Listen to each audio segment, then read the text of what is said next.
जियान एक ऐसा बर्ड जो अपने विंग शेयर करता है, क्योंकि उन बर्ड्स के पास एक ही विंग होता है। जब तक एक मेल और फीमेल पेयर एक दूसरे के ऊपर नहीं आ जाते और एक जैसा काम नहीं करते, तब तक वो उड़ नहीं पाते हैं। वो इम्परफेक्ट और इनकम्प्लीट क्रीचर होते हैं। तभी उसे एक चिड़िया की आवाज़ आती है और वो पीछे मुड़ के देखती है तो वहाँ बहुत ही बड़े क्रीचर होते हैं। फिर वो कहती है कुछ रीज़न की वजह से मुझे उनकी लाइफ बहुत ही ज़्यादा अच्छी लगती है और वो बहुत ही ज़्यादा ब्यूटीफुल भी होती है। फिर सीन शिफ्ट होता है, हमें प्लेन दिखाया जाता है। उसमें फिर जो उसके बगल में एक आदमी बैठा रहता है, वो उससे पूछती है कि मुझसे कैसी स्मेल आ रही है। वो बूढ़ा आदमी आगे से बोलता है कि उसे रेस्ट करने दो, वैसे भी वो पिछले बैटल से थक गया है। फिर वो आदमी बोलता है कि तुम बहुत ही हाई मेंटेनेंस वाली लड़की हो। फिर वो लड़की पूछती है कि प्लांटेशन 13 में कोई ओशन है। फिर उसे किसी चीज़ की टकराने की आवाज़ आती है। तब वो उस तरफ जाता है तो देखता है कि कांच में खून लगा रहता है, और वो जब देखता है इधर उधर तब उसे दिखता है कि एक चिड़िया पड़ी रहती है। वो उसे उठाने के लिए जाता है, पर वो चिड़िया उससे दूर जाने लगती है। वो कहते हैं उन चिड़िया को क्या होता है जो कभी उड़ ही नहीं पाती है, वो कहाँ जाती है। वो कहता है कि मुझे इसका आंसर बहुत ही अच्छी तरीके से पता है और इसका आंसर है। तभी वो लड़की हमें दिखाई जाती है और वो कहती है मैंने ढूंढ लिया। अगले सीन में हमें दिखाते हैं जहाँ कुछ बच्चे बैठ के एक पार्टनर किलर के बारे में बात कर रहे हैं। वो बोलता है इस लड़की के बड़े दांत और 2 सींग भी हैं। वो बोलता है जो भी इस लड़की के साथ राइड करता है वो उसका खून चूस लेती है, और कोई भी इसके साथ 3 बार से ज़्यादा राइड नहीं कर पाता है। उनमें से एक लड़की कहती है मुझे पता है कि ये सिर्फ अफवाह ही है। वो लड़का कहने लग जाता है पर किसी ने सिक्योरिटी को इसके बारे में बात करते हुए सुना था। पर दूसरा लड़का कमरे में आता है और पूछता है तुम्हें पता चला कि हीरो कहाँ है। वो बोलता है मुझे कुछ पता नहीं चला और कोई ट्रेस भी नहीं मिला उसका। फिर एक लड़का कहने लग जाता है इसका मतलब वो यहाँ नहीं रहेगा ना। वो कहता है कि वो इस चांस को भी मना करने वाला है। तभी एक लड़की कहती है कि उसकी वजह से नाव में भी इसे फंस चुकी है और उसका क्या होगा अब। तभी एक लड़का कहता है जो अभी अभी हुआ है उसकी वजह से उसका हमारे सामने आने में बहुत ही मुश्किल होगा। वो लड़का कहता है जरा उसके बारे में भी सोचो। तो वहीं भी एक लड़का रहता है और एक नीले बालों वाली लड़की रहती है जिसका नाम इचिको होता है। उससे पूछता है कि ये ठीक है। तो हमें अगले सीन में दिखा रही एक लड़की उस बूढ़े आदमी से बोलती है जो कि डॉक्टर रहता है कि हम यहाँ टेस्ट रन क्यों कर रहे हैं। वो बूढ़ा आदमी बोलता है कि इस सबको छोड़ो, और वो लड़की जो हमारे साथ थी वो यहाँ से भाग चुकी है। वो पीछे मुड़ के देखती है और बोलती है वो तो अभी यही थी। तभी वो बुढ़ा अपनी डंडी से उसकी तरफ इशारा करता है और बोलता है वहाँ है, वहाँ देखो। फिर हमें वही लड़का दिखाया जाता है जो उस चिड़िया को ढूंढ रहा होता है। फिर वो लड़का चलते चलते कहीं पहुँच जाता है और बोलता है मुझे नहीं पता था कि यहाँ ऐसी भी जगह है कोई। फिर वो देखते हैं तो वहाँ पे कुछ कपड़े रखे रहते हैं और वो बोलते हैं किसी पैरासाइट के। फिर वो देखता है और बोलता है पर ये हमारी यूनिफॉर्म जैसी तो बिल्कुल भी नहीं है। फिर वो देखता है कि वहाँ पानी में कोई तैर रहा होता है। फिर देखता है तो वहाँ कोई नहीं रहता और उसे लगता है वो डूब गई है। फिर वो उसकी तरफ को भागने लग जाता है और उसे लग रहा होता है कि वो डूबने ही वाली होगी। पर वो लड़की तभी उसकी तरफ तैर के आती है और ऊपर उछल जाती है। वो लड़का कहता है कि मैंने पहली बार किसी लड़की को बिना कपड़ों के देखा है। वो कहता है कि मैं उससे अपनी आंखें भी नहीं हटा पा रहा था। फिर वो लड़की उसके बहुत ज़्यादा पास आ जाती है।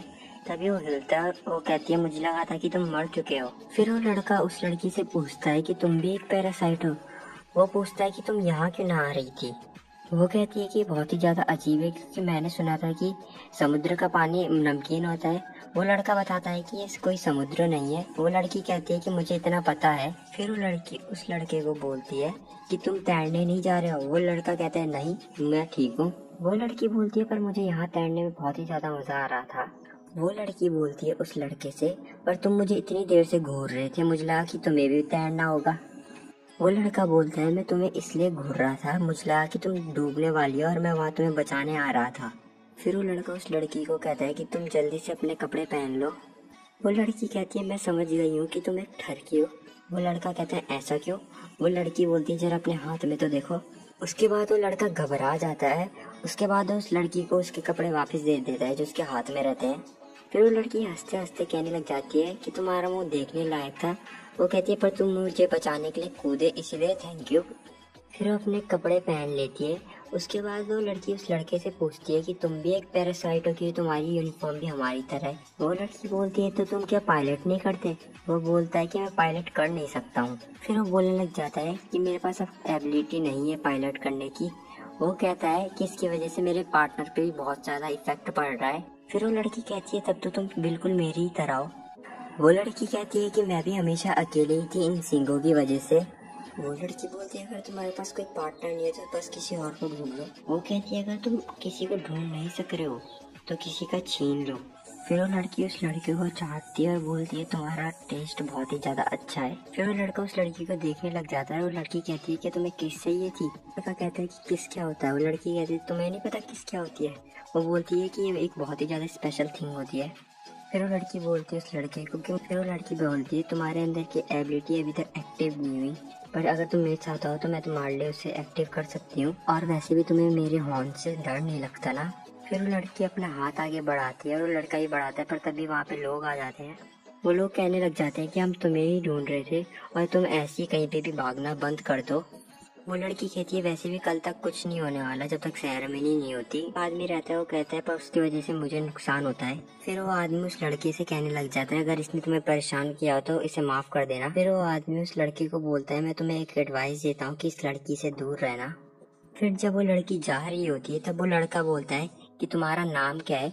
वो लड़की बोलती है कि हम पैरासाइट्स के पास नाम भी होते हैं। वो कहती है फिर भी मेरा कोड 002 है और लोग मुझे 02 कह के बुलाते हैं। फिर सेरेमनी शुरू हो चुकी होती है और वहाँ एक बच्चे कह रहे होते हैं देखो सभी बड़े लोग हमें ही देख रहे हैं।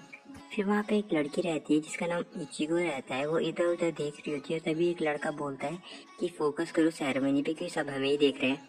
फिर सीन शूट होता है हमें दिखाते हैं जहाँ उस लड़के को ऑर्फनेज के लिए सारे ऑफिशियल डॉक्यूमेंट कर रहे होते हैं। वो बोलते हैं कि तुम और कुछ जाना चाहते हो। वो बोलता है नहीं। वो कहते हैं कि एचक्यू ने तुम्हें स्पेशल परमिशन दी है यहाँ रहने की, तुम फिर भी यहाँ से जाना चाहते हो। वो बोलता है कि वैसे मैं यहाँ रह के कुछ कर नहीं सकता। अगली सीन में हमें दिखाया जाता है कि उसको उसके पार्टनर को किसी चीज के अंदर भेज रहे होते हैं। उसकी पार्टनर कह रही होती है कि तुम्हें रह लेना चाहिए था, क्या तुम मेरी वजह से नहीं रहे वहाँ। वो कहता है अगर मैं वहाँ रह भी जाता तो मैं वैसे भी कुछ कर नहीं सकता था। उसकी पार्टनर कहने लग जाती है कि तुम हमेशा से ही ऐसे थे, तुम हमेशा चीजों से दूर भागते हो। फिर वो उसको कहने लग जाती है कि तुम लकी हो कि तुम्हें यहाँ रहने दे रहे हो। फिर वो जाने लगती है और कहती है हीरो के कि अपना ध्यान रखना। उसके बाद हीरो उसको कुछ कहने वाला होता है तभी उस पर उसका बैग फेंक देती है और कहती है अब मुझे ये चीजें नहीं चाहिए। उसके बाद वो लड़की उस लड़के को बोलती है कि जो तुमने मुझे नाम दिया था मुझे बहुत ही ज्यादा पसंद है। उसके बाद वो जाने लग जाती है और वो लड़का भी उसके पीछे जा रहा होता है पर गार्ड उसे रोक लेता है और वो बोलता है तुम्हारे पास अभी भी एक चांस है। फिर हमें 02 दिखाई जाती है जो बोल रही होती है कि उसे क्लेक्सोसॉर की स्मेल आ रही है। इसके बाद हमें वही बच्चे दिखाए जाते हैं। फिर वहाँ अनाउंसमेंट होती है कि रिचुअल शुरू ही होने वाला है। इसके बाद वो एक ही दम ऑफिशियल पैरासाइट बन जाएंगे। तभी वहाँ पे बहुत सारी फॉग आ जाती है। फिर से हमें वो लड़का दिखाया जाता है जिसको गार्ड बोल रहा होता है अब जल्दी से अंदर चलो। वो लड़का कहता है कि मैं सोचता हूँ कि तभी वहाँ पे बहुत ज्यादा भूकंप आने लग जाता है। फिर हमें दिखाया जाता है गोल सी चीजों पे कोई क्रीचर हमला करने लग जाता है और उनको नीचे दबा देता है और फिर वो क्रीचर बाहर निकल आता है। फिर जहाँ वो होता है वहाँ का डिफेंस सिस्टम भी एक्टिवेट हो जाता है और उस मॉन्स्टर पे फायर करने लग जाता है, पर वो सारे डिफेंस सिस्टम को तोड़ देता है। फिर हीरो दूसरी तरफ को भागने लग जाता है और देखता है वहाँ पे एक और चीज आ जाती है। फिर वो दूसरा रोबोट उस क्लेक्सोसॉर पे हमला करने लग जाता है और वो क्लेक्सोसॉर उस रोबोट को उठा के फेंक देता है। उसके बाद वो रोबोट उस लड़के के सामने आके गिर जाता है। तब उसके अंदर से वही लड़की बाहर निकलती है और वो बोलती है उसके बारे में भूल जाओ, वो मर चुका है। वो बोलता है तुम वहाँ क्या, तुम्हें बहुत सारी चोटें लगी और तुम इसको पायलट नहीं कर सकती। फ्रैंक्स को अकेले पायलट नहीं किया जा सकता है। वो बोलती है कि मैं हमेशा से ही अकेली थी और मुझे अब इसकी आदत हो चुकी है। वो लड़का कहता है 02 से नहीं तुम मर जाओगी।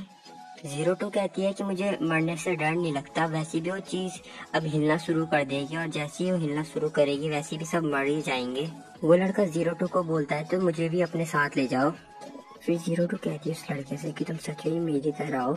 उसके बाद उस लड़के को अंदर खींच लेती है और बोलती है कि तुम मेरे डार्लिंग हो। उसके बाद 02 उस लड़के को किस कर देती है और उसका फ्रैंक्स बदलने लग जाता है। वो डॉक्टर बोल रहा होता है कि ये सच में फ्रैंक्स है और ये बहुत ही ज्यादा सुंदर है।